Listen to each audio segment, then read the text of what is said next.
So just know that I'm suffering. This is so oh my god.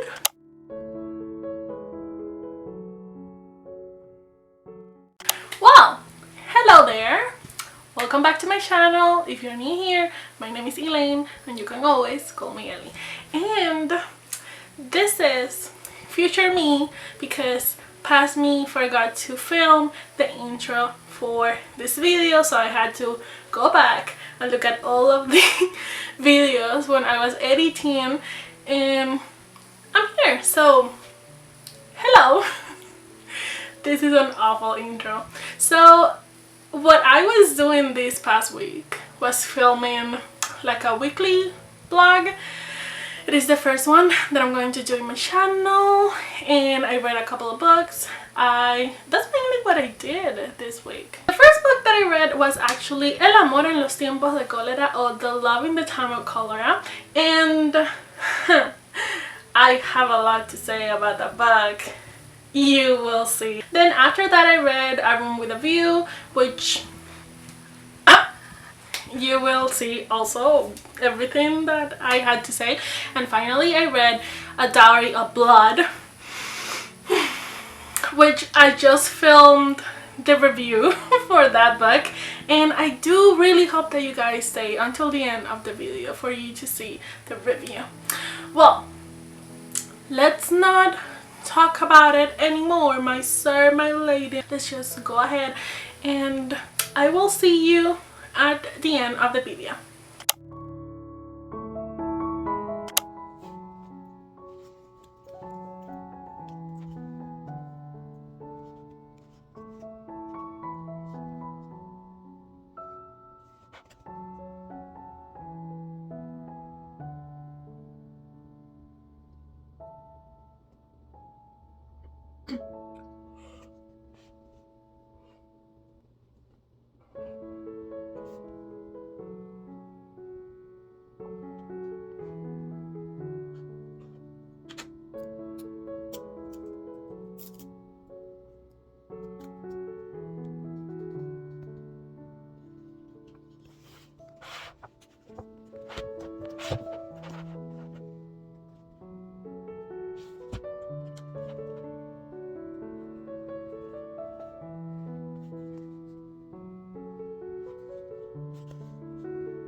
Hey guys, so an update on the El Amor en los Tiempos de Colera. Oh my god, my hair is so crazy right now.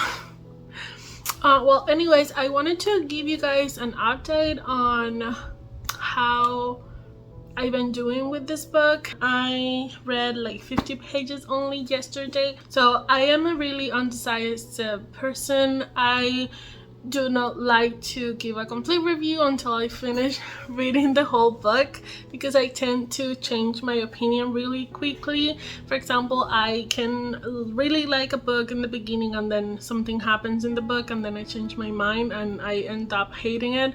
Until now, this book is so boring.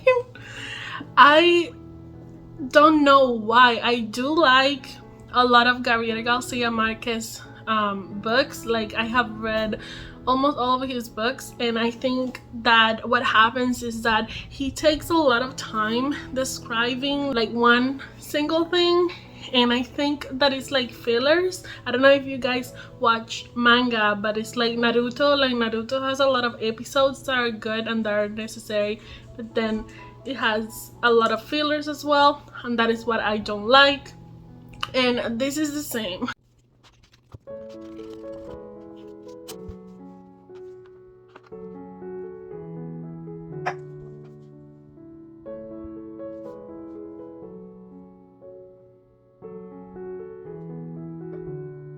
Hello guys, I just wanted to update you.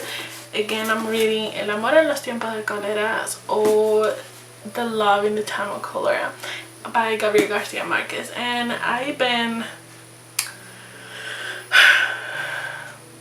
hating and liking this book since the moment that I started reading it. It is so complicated to not throw this book to the other side of my room or my house or my city, because it has so many issues that I do not like. I have gotten onto page 124 and I cannot believe that I'm going to keep reading this book. I feel like I have a hate-love relationship with this book right now, or I wouldn't say the book, I would say the characters. I do love the writing style. Until now, I feel like it is because I'm reading this book in Spanish, but I do have the English version,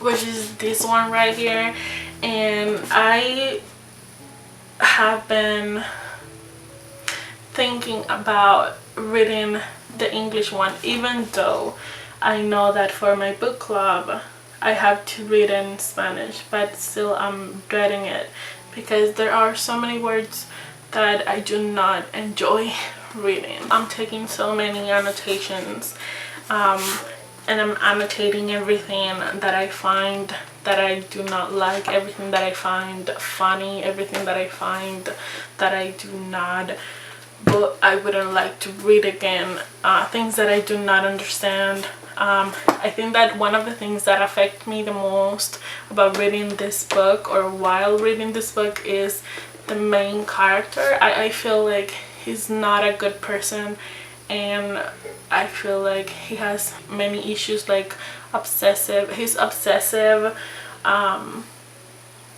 with this girl who is like underage, and it is so gross, but in the book it is treated as a beautiful young love, and that bothers me so much. There are so many things that I love as well.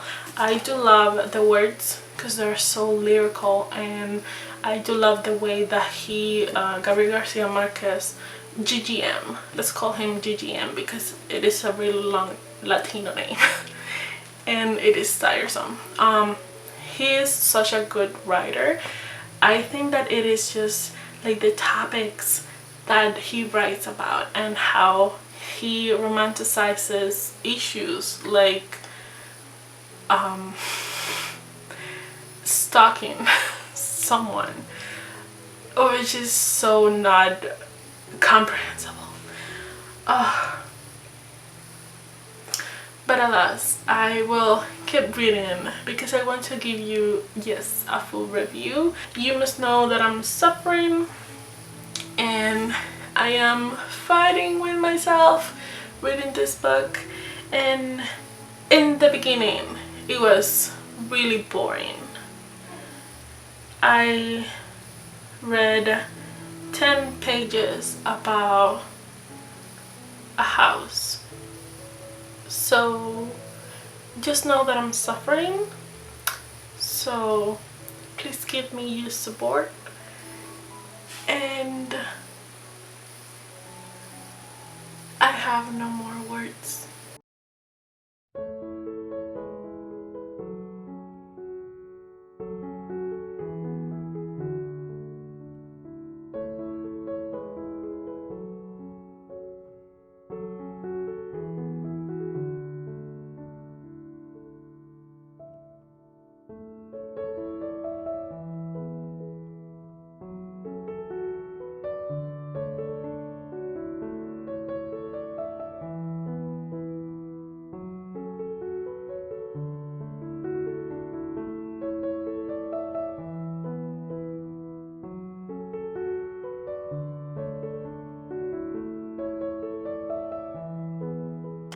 Well, I'm done with this book and I'm not happy at all. This book is basically the best, worst book that I have ever read in my entire life. The characters, I found it so difficult to read it. It took me forever to fall in love with the writing, and even though I completely didn't The author of the book has this way of writing which is really beautiful, amazing. It is exquisite. He describes everything very well. He uses a lot of metaphors, which I really enjoy when authors do that. It looks like he's writing a poem instead of writing a actual story, which is really amazing, and I think that a lot of authors cannot do that, and he somehow found the way to do it. I have read a lot of books by GGM, Gabriel Garcia Marquez, and the way that he writes, it is beautiful. One of the things that I think happened with this book, one is that he described something trivial or that I didn't necessarily need to know about in a lot of pages, and the things that I think that the other books that I have read from this specific author, they have been like short stories or like novellas more than novels, and I think that he does a better job writing those kind of books, like short stories, novellas, like things that are not this lengthy, because I feel like he does a little bit of info dumping, and it is really difficult to read info dumping because you feel like you're reading something that you don't actually need to know about. I read 10 pages about a house, like he describing a house. I didn't need to know about the house. It wasn't that important in the story. And one of the other things that I really didn't like about the book was the characters. All of the characters are so bad. They're awful people, awful. They're so awful, and I hate them so much. Okay, so I'm not going to give you any spoilers, but this is the premise of the story. So Fermina Daza, she is a girl who's married to Juvenal Urbino. He's a doctor, very recognized, very important person in the city. And their marriage is not perfect, of course, like any other marriage is not perfect. And well, something happens to him. So after that something happens to him, the book or the author starts to tell you the story about Fermina Daza and Florentino Ariza when they were younger. So when they met, it is supposed to be this beautiful love story, but at the end it is nothing more than a book about a obsessive person who falls in love with a 13 years old girl, and he spends all of his life waiting for her because he believes in his mind that she's completely in love with him, when in reality she made her decisions when she was younger and they didn't end up together at that time. But he doesn't see it like that. It's like this illusion of love that he has in his mind, and the story starts with a really innocent, if you can say so, because let's remember that he falls in love with a 13 years old girl. So he's not that innocent, but it's supposed to be like this journey that involves this person who's supposed to be innocent, and it becomes indecent or a bad person just because he's in love with someone who he's waiting for. This book is so bad that I can't even. There is a part of the book almost by the end that I cried when I read it, because it is so gross and so nasty, and I have read nasty books, but this book affected me a lot. The main character, Florentino Ariza, he makes so many mistakes, and he does so many bad things, and at the end, the ending is not good. Like, this book the ending that this book has is completely wrong. It shouldn't be like this. Someone who did so many bad things shouldn't have a happy ending. I do not believe that this is a book that a child should read. I do not believe that women should read this book and think that this is a love story. I was looking at reviews, and a lot of reviews were bad, right? Because they were like mine. And then there was one review. That person said that if you didn't like the book, it's because you didn't you either didn't understood the book or you didn't read it.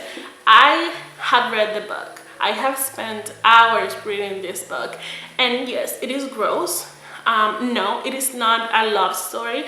It's a story about a person who is obsessive. It is a bad person and does not deserve the ending that this book has. Because you love someone, that doesn't mean that you have to stalk that person, that you have to be obsessive towards that person, that it is not an excuse for you to do horrible things, and just because you don't have the person that you love. And also you have to be aware of when someone loves you and when they don't.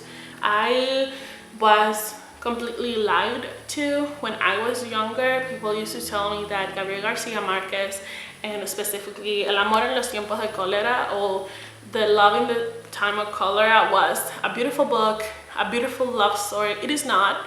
It is not at all. And I do know that the times have changed. They like to romanticize everything that is bad in this book. He would, when he fell in love with Fermina Daza, when she was 13, again, 13. She was 13, people, 13. He fell so in love with her at 13 that he decided to stalk her every single day from 7 a.m. to 5. He went to the school, he sat in front of the school, and he decided to proceed to stalk her. If you read this book when you were younger, read it again, and you will see how many things are not okay, and how many of the characters are not good people. I wouldn't want children to read this, or people to read this and believe again that it is a love story. It is not. It is simply a book about a sick man who is sick since the beginning, because he again falls in love with a 13 years old girl and uses that love as an excuse to do as many bad things as he could, and at the end nothing bad happens to him, only good things, I guess, and ends up with the person who he wanted to end up. That's it. This is a bad book. This is an awful book. The writing style is amazing, it's beautiful, but the story, the characters are awful. And the bad thing is that I couldn't wait to read it. I couldn't stop reading it because I wanted something bad to happen to the main character, and nothing bad happened to him. He suffered all along because of his own volition. He didn't have to suffer. He wasn't a healthy person. He was a sick person. He was delusional, and he didn't love her. At the end, he didn't love her because he wanted bad things to happen to her all the time so that she could come back to him. That is not love. This is not a love story. Yes, I read this book. I have the proof. I have annotations. I have so many freaking notes. I have everything. This is so... I hate this book. This is a bad book, and this is one of the reasons why society it is the way it is, because men keep thinking like this, like the Florentino Ariza, and because women keep believing that this is a love story. It's not. This is not a love story. Okay. And again, if you read it as a child or younger, when you were younger, and you liked it, give it another go. And when you get to page 341, I don't know if it's different because this is my edition, which is a beautiful edition. Such beautiful illustrations for this awful book.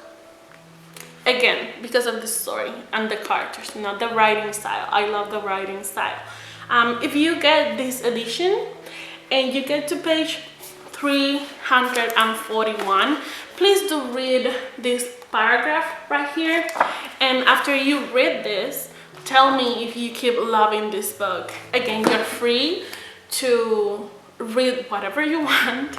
This is just my review, and I feel like I'm ranting a little bit because it really affected me. This story was eye-opening. I spent so many years wanting to read this book because I thought that it was going to be beautiful, and at the end it is nothing more than a sick person doing sick things and having its happy ending because he's a man. So cheers to you. So after that trauma that I just suffered, I guess I have to read something romantic because I need something romantic. I'm going to keep reading, and I'm going to read A Room with a View by Ian Foster. I have heard a lot of this book, like I said in the beginning of this video, and I do know that it's supposed to be beautiful, but I don't trust people anymore because they told me that the last book that I read was beautiful, and look at that. It's awful.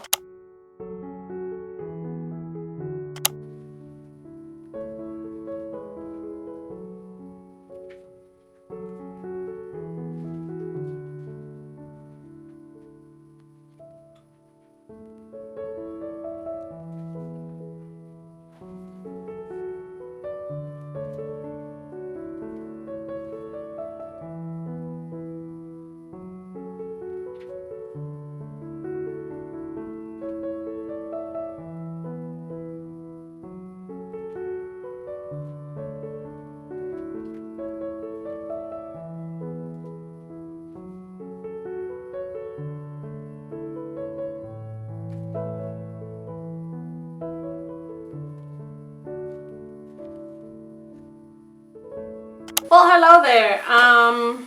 I finished this book, and I must say that yes, it was pretty nice. What was that?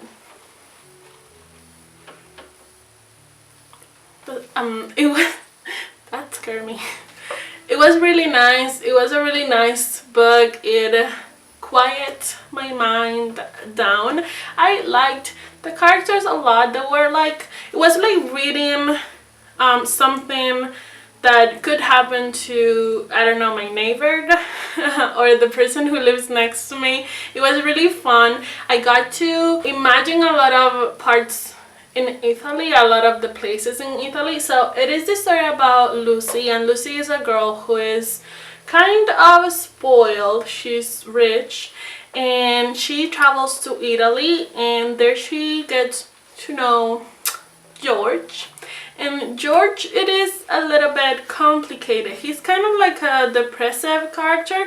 He deals with a lot of depression, or he's not happy with his life at all. Lucy, the book says that she has her life completely planned. She knows already what she wants, or it's not that she knows, but she has an idea of the life that she's going to have, and with the person who she's going to have it with, because she is in fact with someone. I think the author did a great job describing those. Do I look crazy? Do I look crazy with this hair? It doesn't matter.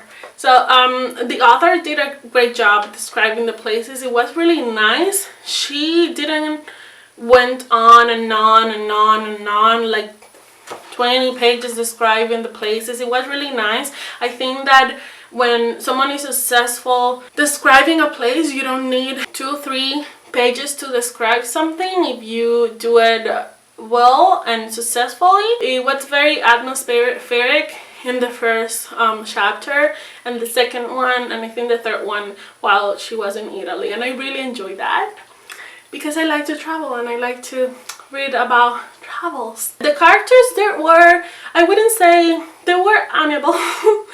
I didn't much enjoy Charlotte. So Charlotte is the person who accompanies Lucy in her travels to Italy, and she's not a very nice person. She seems to be a very nice person in the beginning, but then after you understand that she's not. She likes to talk about things that she shouldn't talk, and she's kind of a little bit jealous of Lucy. Lucy is also not the best person there is. She is a little bit of a classist. Also, Lucy is engaged. that was nice. And I must say that I didn't hate her fiance. To the contrary of beliefs, I didn't hate him. I think that he has a couple of viewpoints that I really enjoyed. But yeah, he was an awful person too. I think that everyone in this book is an awful person, but not because they're awful or like villainous. They're just people. And I think that is one of the things that I really liked about this book, is that it was like real life, you know. This is like reading, like when your friend comes to your house and starts telling you a story about what happens to her like 2 months ago, or to a friend of her. And yeah, that's what this book was. This is like a really nice book to have a good time. It is not overly complicated and dramatic, and it is just like a good time. It's just like a good time of a book. That's it. So she travels to Italy, and when she goes back, she sees the difference. She brings a lot of ideas from Italy, and I think that when she comes back, her life is not what I wouldn't say expected her to be her life, but she wanted something different now. And the only thing that I didn't like is that she's denying all the time what she's feeling, and that is one of the big issues of the book, is that she is not honest with herself and creates all of this drama because of it. But it is a really nice book. One of the things that doesn't happen in this book, that happens a lot with all of the other romance novels, is that what it's stopping the two main characters or the two lovers to be together is not miscommunication, which is something that I kind of hate. So these romance novels have the audacity of using miscommunication as the main plot or the main issue, because the two main characters are not together. It has a very happy ending. I really liked it. I would give it a 3.5. Yeah, 3. Ah! Sorry. I don't know what's happening to me today either.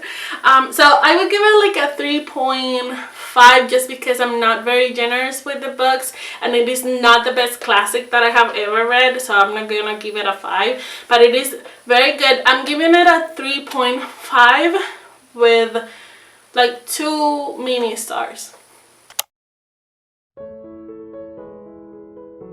Hello guys, so I'm going to the store real quickly, and I just wanted to update you because I saw that the book that I'm going to start reading now is almost home. So I just wanted to let you know I'm going to be reading Dowry of Blood. It is supposed to be inspired or a kind of retelling of The Bride of Dracula, or Dracula's Bride. So I'm really really excited to read that one, because I love everything that has to do with Dracula. But yeah, that's what I'm going to be reading next. Hey guys, good morning. Little update. So yesterday I didn't have actually time to read Dowry of Blood, but I read it at night before going to sleep, and I must say that it kept me up for a really long time. So I started to read it, and I read until page 141. Like in an hour or 2 maybe before going to sleep, and I'm going to continue reading this book. I love it. Yeah, it is not like other books. That sounds so bad.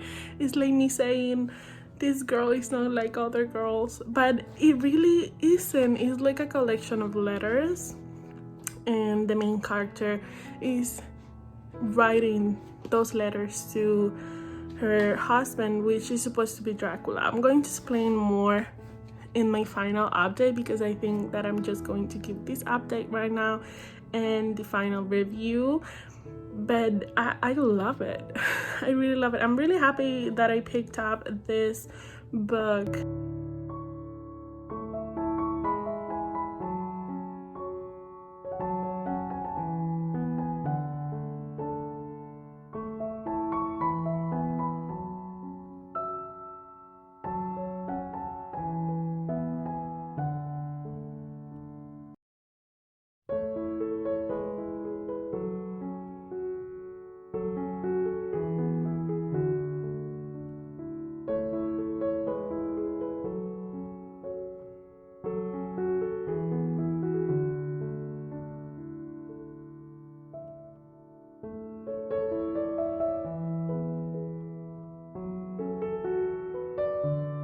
Well, hello there.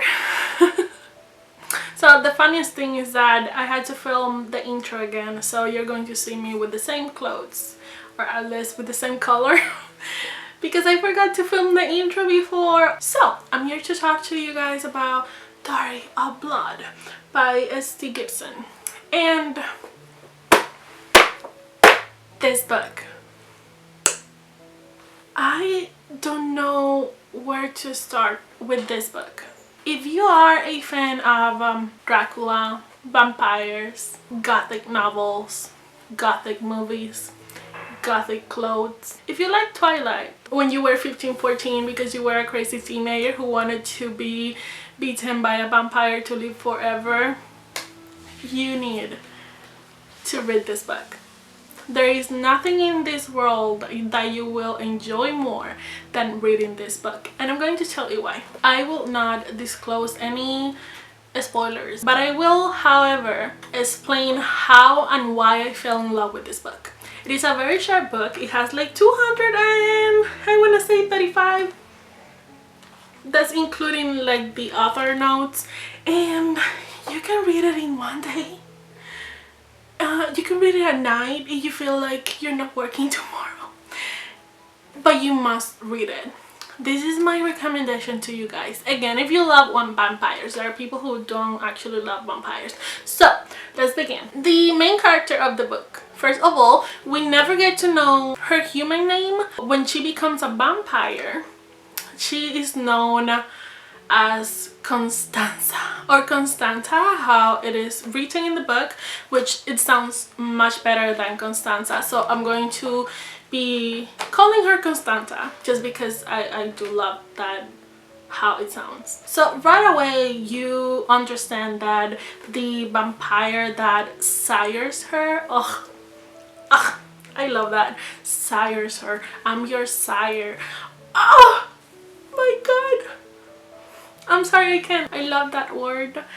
So it is very clear to anyone that the vampire who sires her or makes her a vampire is Dracula, because hello, who else? And it is never actually explicitly said in the book except on one page.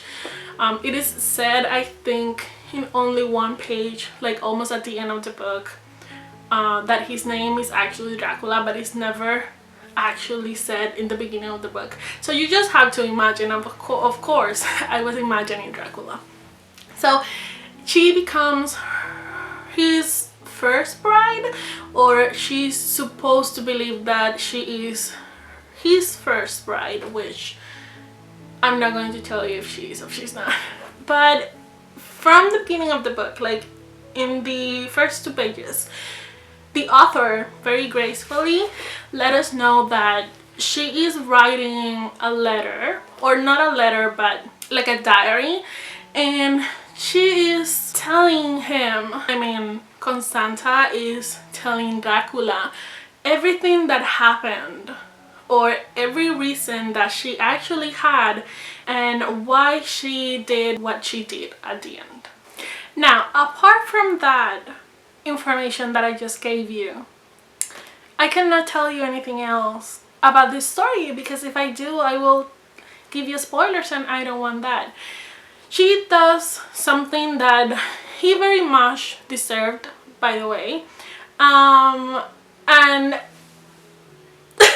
but I cannot tell you what she did, even though the author right away lets you know what she did, and you're reading the whole book and you're actually expecting for that specific thing to happen at any moment, but you don't know when it's gonna happen, and you think that it's gonna happen at the end of the book, but actually there are a lot of scenes that can make you believe that it's going to happen right away, and you're like, but then what happens with the rest of the books? Like, let's talk about the characters. The characters, I love them. I was able to feel like how every character was actually feeling, every emotion that they were going through. There was the Dracula's character, which was a really dark character. You could feel how Constanta actually respected Dracula and how much love she felt for him, but also how much fear. And she didn't know that it was fear because she thought that it was love. It was a very toxic relationship.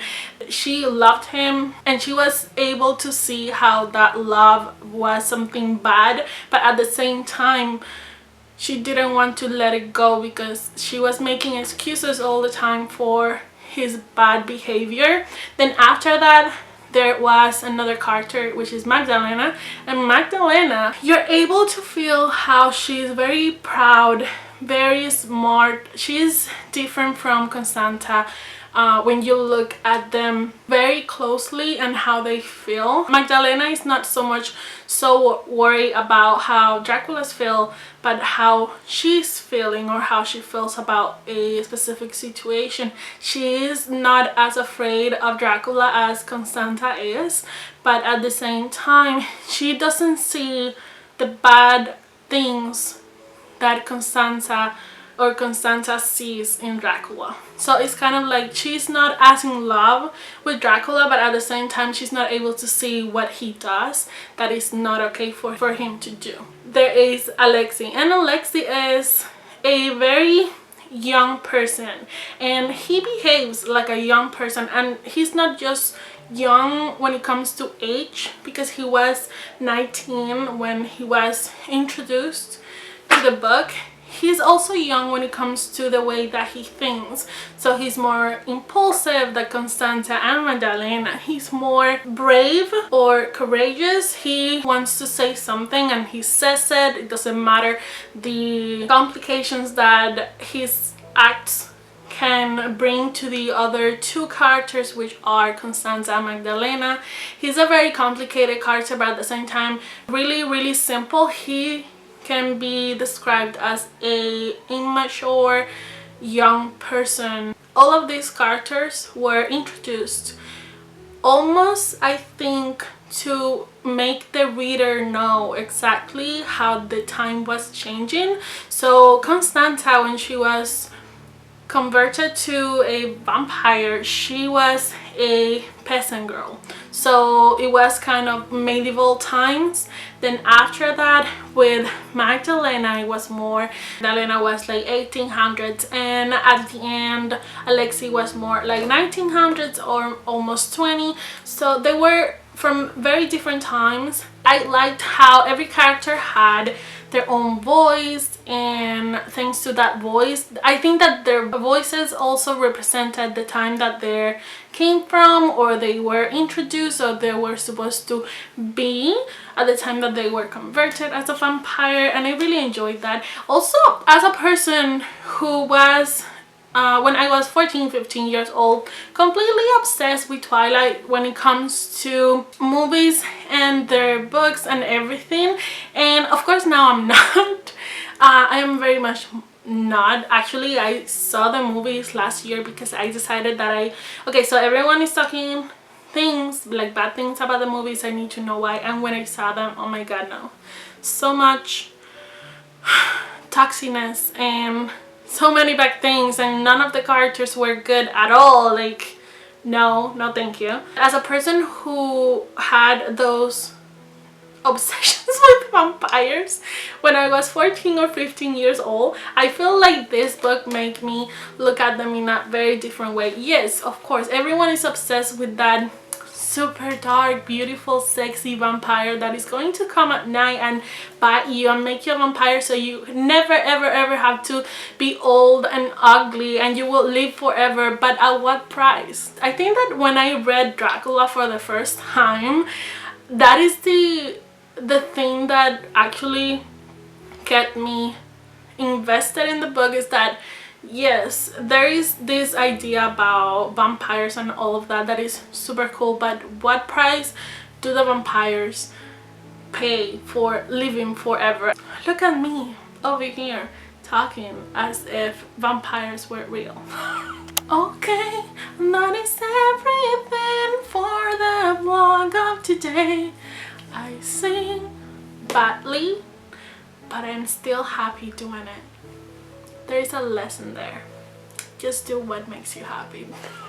Okay, so this is everything for today for this vlog. I hope that you guys liked it.